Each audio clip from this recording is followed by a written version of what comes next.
Mel. I'm here to report on my FMA1, which is on an organization in Africa called Speak Up Africa.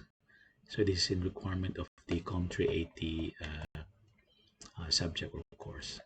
So based on the website that is out there on the internet, here are the description of the organization that I'm about to discuss as part of this requirement of ACSM. And basically, they are an organization headquarters in Dakar, Senegal, in Africa. And for me, this is a great example of an ACSM model organization that exemplifies the ACSM principles. And the second is from their website also, they're a strategic communication advocacy organization that is dedicated to catalyzing leadership, really enabling policy changes, and really increasing awareness as well for sustainable development in Africa. So, in a nutshell, they are essentially an organization that trains people, engages people, communicates leaders, or engages with leaders in order to drive the SDG goals that has been put forth from the UN. And also, they are dedicated to offering CSO trainings to boost advocacy capacity, build messaging campaigns and secure fundings, which is very, very important, most of all. Now, moving on into this organization's charter, if you will, what they advocate really is more on working with African leaders within the government, the private sector, as well as the organizations like media, for instance, global donors, and really a group of people out there that specifically engage in the African sustainable development goals. For instance, SDG 1 by ending poverty in key areas in Africa, advocating nutrition and well-being, quality of education as well as gender equality, and then access to improved sanitation. So, in a nutshell, this is what they advocate um, as an organization.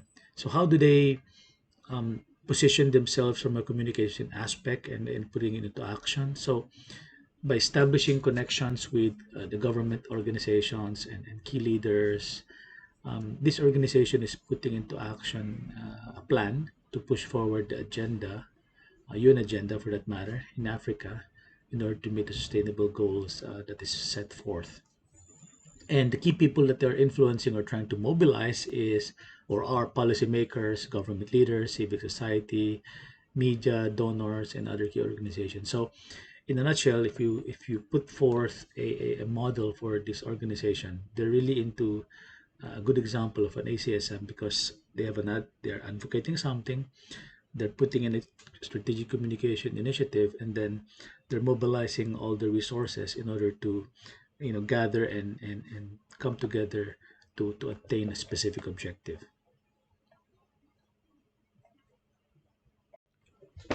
And as I research on this organization from their website, I came to also appreciate one example of how they run their program, specifically in their drive for zero malaria.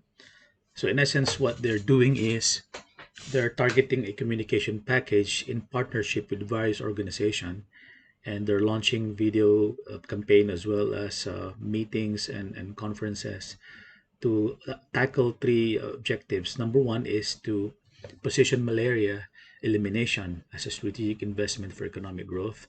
So, which means to say that they're positioning the elimination of this disease in order to boost the economic growth performance of the country.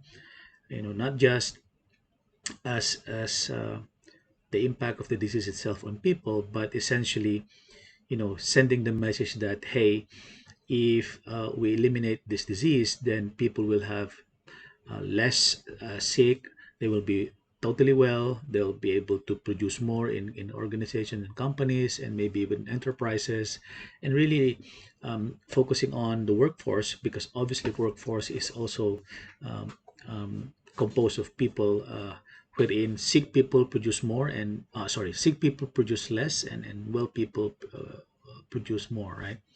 and also the healthcare systems and showcasing successful models of corporate engagement in malaria elimination, right? So essentially, they're positioning, as I said, this communication package that specifically targets this elimination of malaria in as a strategic investment. Second is um, mobilizing the private sector to invest and support in the Vox Essentialis for malaria funding.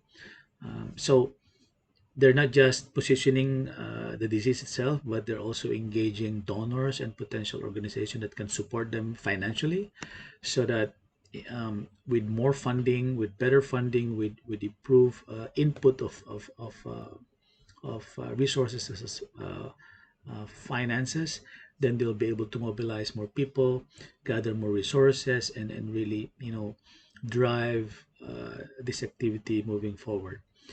And then finally, one of their organization's objective in this communication package is to share stories, right? So, powerful stories and anecdotal evidences, and maybe even success stories and pain stories with regards to how women and girls are affected by malaria, and then positioning them as advocates of change, such that it's not just going to impact the awareness of the disease, but even recognizing female entrepreneurs and innovators that drive solutions to prevent and treat malaria as a whole. So the whole objective of this specific program of targeting zero malaria is really engaging key stakeholders to fast track the programs, to generate more fundings, and target key projects that will touch the hearts of these people, and drive home the message that by working together, we're able to solve malaria as a whole.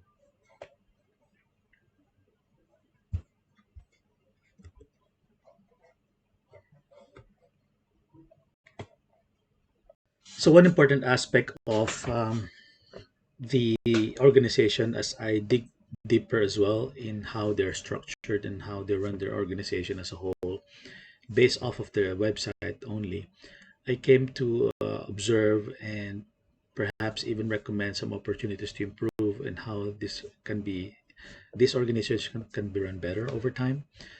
So first, um, one of the things that strikes me is that they come up with a very good annual report, call it impact report, that basically summarizes what the team is doing, what the people are trying to achieve, and really how the organization is meeting the objectives that has been set forth, including updating the stakeholders and communicating to key people that has to be in the know of what's going on.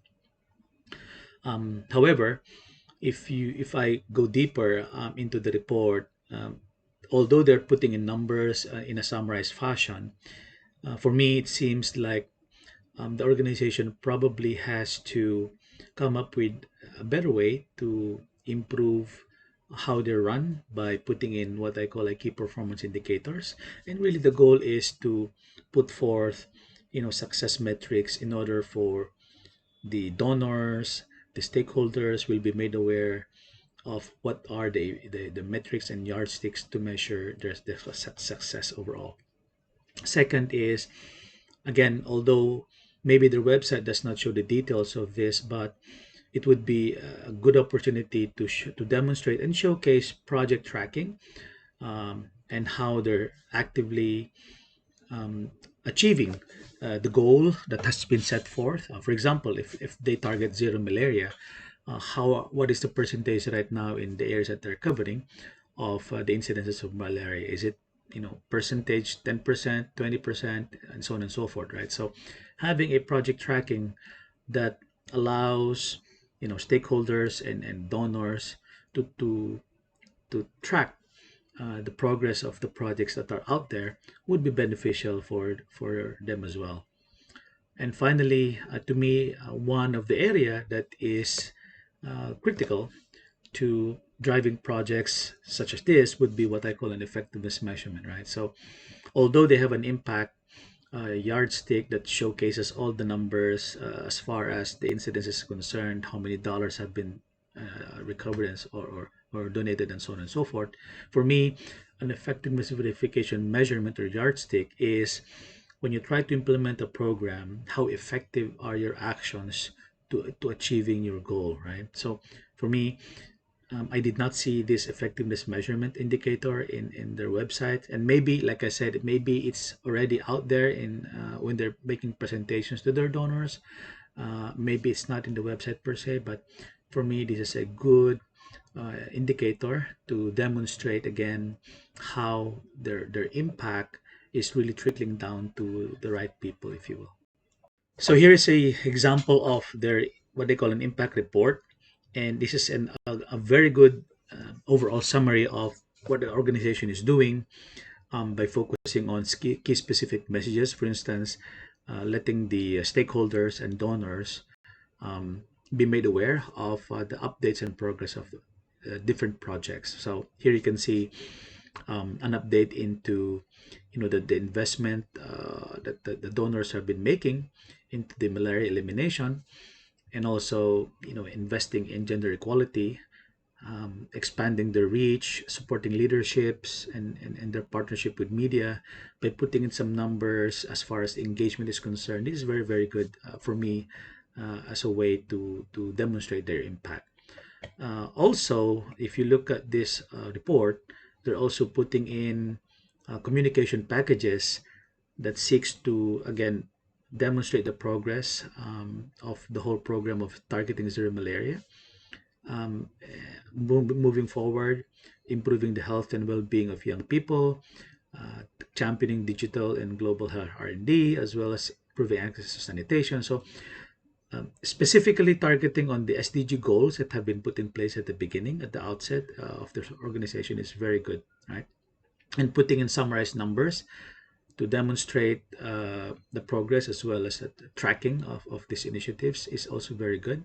However, like I said in my previous observations, it would be more beneficial to put in the details as well as put in trackers that seeks to um, demonstrate the whole big picture as well as the detailed picture of what's going on. So this is very, very good impact report that I can see from this organization overall.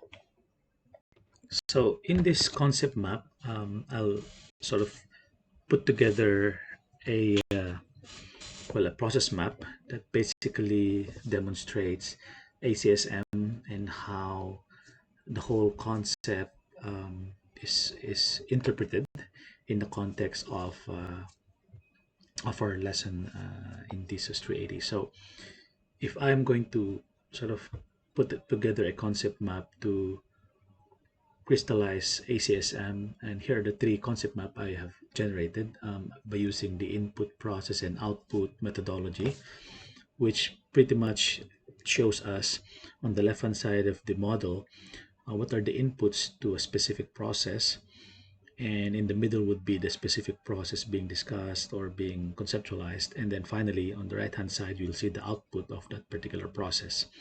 So in the case of advocacy, if we treat that as a process per se, then the input to that process would be what are relevant data points, statistics, and data to support a specific claim, right? So whether you're looking at diseases, whether you're looking at campaigns and so on and so forth, there has to be some level of data that shows why you're positioning your group to attack that particular problem, if you will.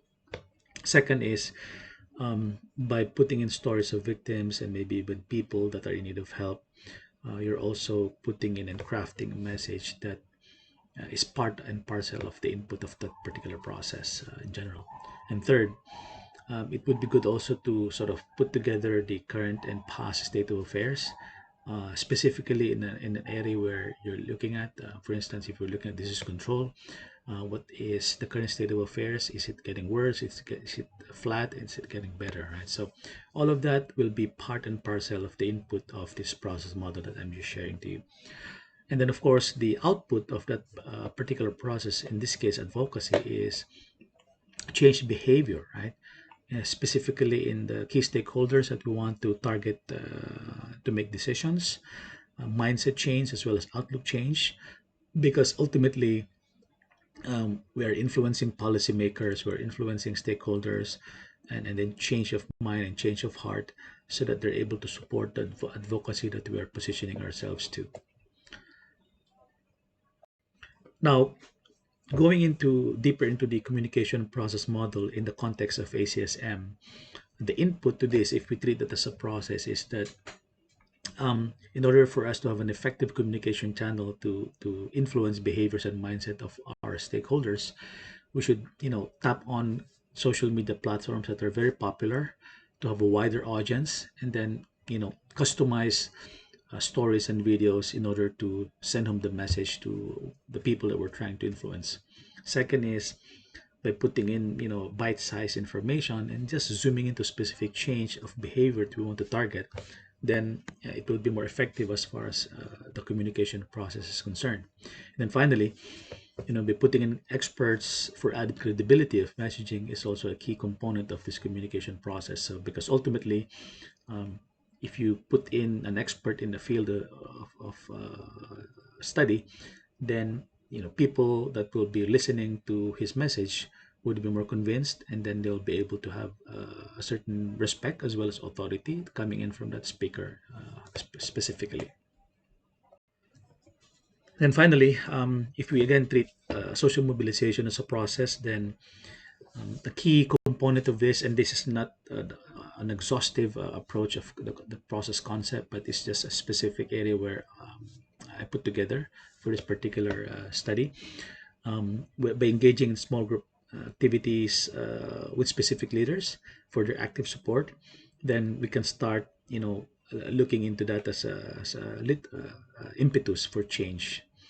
And also by putting in not just a message, but also drafting an overall goal, and what's in it for them approach will be vital in mobilizing people and in this mobilization process. And then last but not the least, if we put together a message that communicates to this stake specific group of people, probably looking at by the numbers measurement in order to drive home the growth of mobilization, that will be a powerful indicator for us to look at whether uh, the people that we're trying to mobilize is growing in numbers and so on and so forth. So again, this iterative process model that starts from advocacy, communication, and social mobilization process is my way of interpreting the concept map um, in our study. Now, in the context now of Speak for Africa as an organization, I believe that from this website that we've seen, they're putting in bite-sized messages, they're putting in communication packages, they're looking at experts, they're looking at engaging the community. And I think from this model alone, this Speak for Africa organization as a whole is really a good model for the ACSM study. So, in summary, this organization that I have researched called Speak Up Africa for that matter, they follow the ACSM classic model to craft powerful messages and engage key decision makers. We can see it from their website. And again, by customizing their messages, bite-sized, and positioning their message to the popular platforms like YouTube for that matter, allows them to have a wide reach of audiences or audience. And the programs and projects that are in place by the organization fully supports the UN SDG goals, well-being, zero poverty, and so on and so forth. That's already discussed at the beginning. And then the challenge that I can see as a student of thesis is that if you put more granularity into the reporting, especially the impact report, not just looking at the overall numbers, um, we or they will be able to tap in to people that have various interest in numbers, right? So, for example, donors and maybe financial managers and fund groups um, will be able to examine those numbers, and perhaps when they do examine and they can see that there's plenty of transparency, it's really an open book, if you will, then they will be in a better position to gather more donors and gather more funding, so that at the end of the day, if their book is open, nothing to hide, if you will, then they'll be able to position themselves as a credible organization in the long run. Because whether we like it or not, there are plenty of organization out there that maybe what we call a fly by night is part and parcel of your strategy. So overall, I think that in the context of our ACSM discussion, this Speak Up Africa is a good way to look into these principles that are in play and that are being practiced as a whole. So thank you for listening and appreciate your time.